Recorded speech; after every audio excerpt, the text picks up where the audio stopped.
De volta com o nosso programa Entre Amigos, dando sequência a uma série de trabalhos que nós estamos desenvolvendo aqui através de entrevistas, mostrando o que é possível, o que é melhor, o que é que tem de mais eficaz para que você consiga transpor toda essa barreira que não é intransponível, a barreira da pandemia.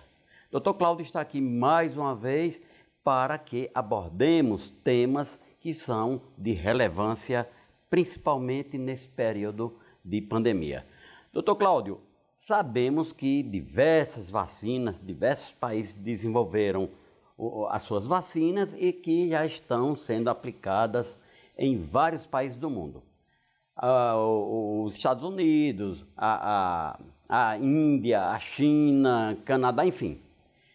Você acredita que essas vacinas que quando começaram a ser adicionadas, aplicadas e que depois surgiram novas cepas, novas variantes, você acha que haverá a eficácia, uma vez que a eficácia que fora imputada por órgão, aqui no Brasil, por exemplo, a Anvisa disse que determinada vacina só tinha apenas 53,7 e com essas novas variantes, você acha que essa eficácia não cai não?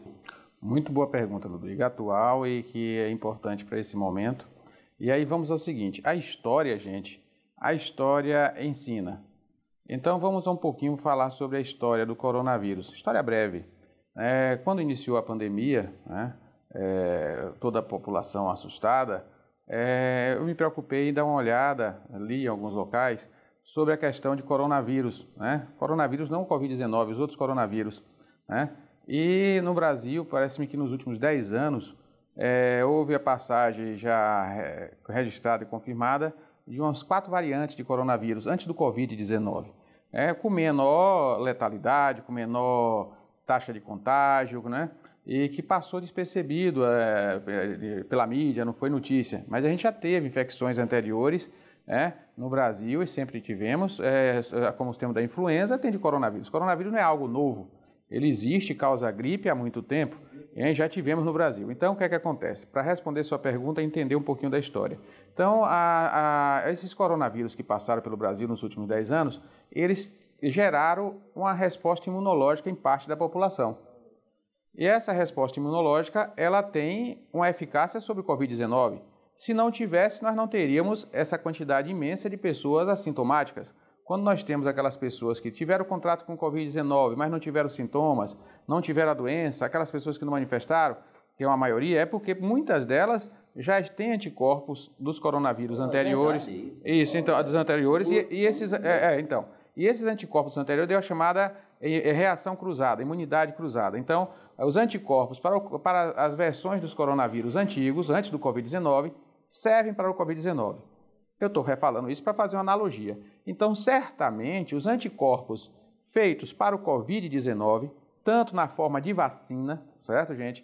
Como também os anticorpos adquiridos daquelas pessoas que tiveram Covid-19, os Covid-19 positivos, poderão ter eficácia sobre outras variantes de Covid e de coronavírus futuras. Essa eficácia é de 100%? Não é de 100%. Isso vai depender muito de cada organismo, cada pessoa cria seu anticorpo. Você não tem anticorpos idênticos, cada organismo vai criar um anticorpo diferente e vai ter resposta diferente. Então, o que é que acontece? Os anticorpos da maioria das pessoas vão certamente servir. E os anticorpos gerados pela vacina também, a maioria, acho que já tem estudo mostrando, vão servir, de algumas vacinas já tem estudos, pelo que eu vi, algumas notícias, vão servir para as variantes, já estão servindo bem para as variantes. Então, é importante a questão da vacinação, para diminuir a mortalidade. Vale a pena aqui registrar que a mortalidade atual, até aproveitar o gancho, não sei se posso fazer mais uma chamada aqui, a mortalidade atual, hoje, presente, grande, ela se dá pela falta de vacina e por uma falta de estudo de protocolo no atendimento, que isso pode dar um resultado imediato. Nós observamos uma resistência grande à azitromicina já, atendi alguns pacientes que usaram azitromicina por 5 dias e no 10º dia apareceu pneumonia, pacientes jovens de 30 anos, homens, filhos de pacientes. Eu sou geriatra, atendo as idosas e tenho os filhos que acabam sendo atendidos, a gente atende também. E atendi muitas pessoas e tive que mudar o antibiótico, usei muita doxiciclina, em alguns casos a ceftriaxona injetável, domiciliar, nenhum paciente meu precisei mandar internar, todos resolveram ambulatorialmente as complicações do Covid, medicando corretamente, mexendo no antibiótico. Vale a pena aqui alertar e discutir, levantar a polêmica de é importante a vacinação e também é importante talvez revisar o protocolo do primeiro atendimento que está sendo feito em massa, tanto na rede pública como privada. A azitromicina, tenho percebido, já perdeu eficácia, as bactérias estão resistentes. O grande hospital que hoje é a comunidade usou muita azitromicina nos domicílios, usaram até indiscriminadamente, até como preventiva, né, no último ano, e isso gerou uma quantidade imensa de bactérias resistentes à azitromicina na comunidade. Então, a infecção oportunista que acontece diante da virose do Covid, como pode acontecer com outras viroses, essas bactérias já estão resistentes à azitromicina e o uso da azitromicina não está sendo tão eficaz. Tenho observado isso e levado a discussão até em pauta para que colegas médicos, infectologistas comecem a fazer trabalho sobre isso, porque na minha prática no consultório eu tive resultados mudando o antibiótico, né, tendo que passar outro antibiótico no lugar da azitromicina, observando que já há uma resistência grande à azitromicina. Isso tem levado a mortes, perda de vidas e é importante levantar também aqui nesse momento. Mas existem determinados médicos que criaram combos, ou seja, protocolos diferentes com vários medicamentos. Você acha que se neste combo houver a participação direta da azitromicina, será que os outros não podem também facilitar a cura? O que é que acontece? Você pode até usar ainda a azitromicina, mas eu estou tendo cautela. Pacientes de grupo de risco que chegam com Covid, consultório, paciente diabético, hipertenso, idoso, eu não tenho me conformado em deixar só a azitromicina. Eu tenho usado com resultados bons a doxiciclina. Isso é uma prática, cada médico tem feito seu protocolo, eu tenho feito esse e, graças a Deus, tem tido resultado. E aí a gente tem que divulgar as coisas que dão resultado. Então, eu tenho pego pacientes complicados pós o período de multiplicação viral. Você tem um período de multiplicação viral do Covid, o Covid passa ali, a pessoa criou os anticorpos, mas deixou a inflamação pulmonar e você começa a ter as complicações. Uma delas comum é a infecção oportunista por bactérias. As bactérias que estão hoje povoando a orofaringe, que podem casualmente cair no pulmão e fazer uma infecção pulmonar oportunista, já estão, pelo que eu percebo, muito resistentes à azitromicina. Então aí eu tenho tido cautela de não deixar somente a azitromicina quando já chego usando ou de iniciar somente com a azitromicina. Às vezes eu estou iniciado já com outro antibiótico, porque eu percebo que as famílias já tiveram Covid na família, já tiveram contato, pessoas já usaram azitromicina na família, e aí o que é que acontece? O ambiente familiar, aquela casa já está cheia de bactérias resistentes à azitromicina. Então a gente começa a observar que o que acontece em um hospital que leva a bactérias resistentes, infecção hospitalar, já está começando a acontecer na comunidade.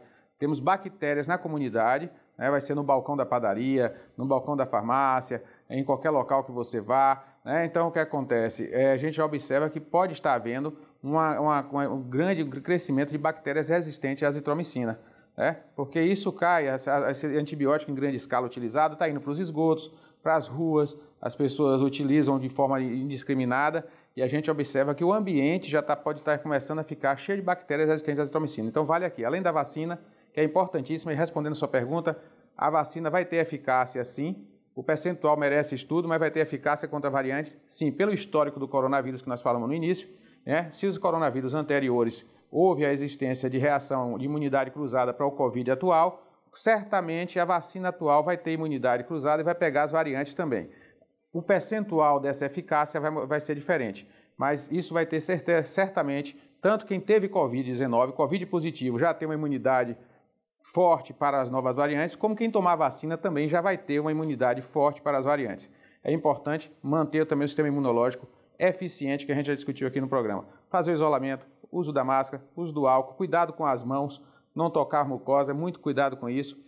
A questão de estar em ambientes, a questão de fechamento dos bares e restaurantes é essencial, porque é onde as pessoas se encontram e retiram a máscara. E a forma de dispersão de gotículas é a forma que mais transmite, porque isso você tirou a máscara no ambiente, a pessoa que está, às vezes, com a virose, ela transmite para o ambiente todo, vai contaminar todas as superfícies do ambiente, todo o ambiente. Então, realmente tem que ter cuidado na questão de bares e restaurantes, na questão de retirada de máscara, essas aglomerações sem máscaras, isso é muito perigoso, é onde mais você tem, a Organização Mundial de Saúde já colocou, possibilidade de transmissão do Covid. Então, tem que estar atento a isso, né? Tenha um bom sono, uma boa alimentação, se necessário a suplementação com zinco, vitamina D para evitar deficiência. A deficiência de zinco, pela Organização Mundial de Saúde, já está confirmada, compromete a imunidade e é a carência que se existe maior no mundo da humanidade. O zinco compromete? A carência de zinco, carência de zinco. Então, eu até tomei um susto agora. Gente, tem um erro aí grande. Vocês discutem, assistem lá em Ribeiro, o pessoal falando no YouTube, falam em suplementação de magnésio, de selênio.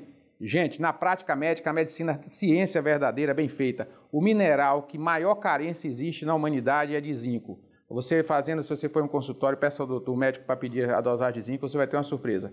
A carência de zinco é a maior de todas. E aí o zinco baixo, ele pode comprometer sim a imunidade. Então é importante estar atento, fazendo sua dosagem, se necessário suplementar. Não fazer aleatoriamente com doses exageradas, mas evitar a deficiência é muito importante. A explanação anterior, o fechamento de bares, restaurantes, talvez essa forma déspota, draconiana até, se houvesse uma composição, uma conversação e não tivesse necessariamente que fechar tudo, pelo menos a ocupação com espaçamentos, para não tirar de vez esse direito daquela pessoa continuar com o seu negócio. Você acha que existiria essa contaminação? Claro que a aglomeração ela é o estopício maior, né? Luiz, a questão é o seguinte, vamos para a prática. Quando você deixa bares abertos, dificilmente vai se sentar na mesma mesa de maneira bem isolada somente uma família. Começa a ter encontros. José da família tal com Francisco da família outra, e você começa a ter ali a troca de realmente possibilidade de contágio. É onde pessoas começam a se encontrar, porque nunca mais se viram, faz parte da humanidade, querer o reencontro, a saudade.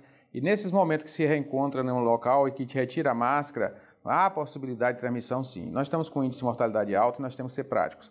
Na verdade, esse tipo de encontro, ele favorece a transmissão, sim, porque você não vai ter garantia de que você vai sentar à mesa as pessoas que deitam e dormem somente. Elas vão acabar tendo trocas sociais, troca de informações, e essa necessidade leva ao comprometimento e à maior transmissão. Um arremate final aqui, você falou a respeito de todos esses protocolos. Você acha que o nível de vitamina D equilibrado não seria o aumento da imunidade a ponto de você estar livre de qualquer tipo de problema? Não, o excesso não está provado que o excesso de vitamina D, o excesso de zinco vai proteger. Não, tem que estar com nível. Qualquer deficiência nutricional compromete a imunidade, deficiência de vitamina B12. É porque o pessoal fica aí, você tem uma gama de não médicos fazendo canais no YouTube, até médicos, até eu também faço, mas para dizer a verdade, há exageros. Então o que é que acontece? Você tem que ter cuidado, porque eu já pego pacientes com excesso de vitamina D que faz mal. A vitamina D em excesso. Então a gente tem que parar com essa popularização. Eu pego pacientes com excesso de iodo, com a glândula atrofiada por causa de excesso de Lugol, porque ficam assistindo vídeos em internet e começam a fazer as questões por conta própria. Então tem que ter cuidado com esse uso indiscriminado. Tem que ter acompanhamento médico, tem que saber o que vai fazer e fazer com cautela e responsabilidade. Não se pode manifestar suplementos aleatoriamente, né? Eu tenho na minha prática médica a dose que eu passo para evitar deficiência e evitar excesso. A gente já há 20 anos em consultório vai aprendendo, vai manejando e fazendo as provas terapêuticas e a gente aprende já a fazer uma suplementação segura, mas a gente assiste uma gama de exageros. Então você tem até exagero em magnésio, que aí vai roubar outros minerais, vai baixar, desequilibrar, exageros em zinco, exageros em vitamina D. Então a gente tem que saber fazer a dosagem correta sem exagero. E o que mais encontramos na internet é justamente essa discrepância, essa disparidade, e você, acima de tudo, deve ter o acompanhamento médico para que você faça tudo de forma acautelada. Doutor Cláudio, mais uma vez agradeço por sua participação. Fique conosco, daqui a pouquinho voltamos com mais programa Entre Amigos.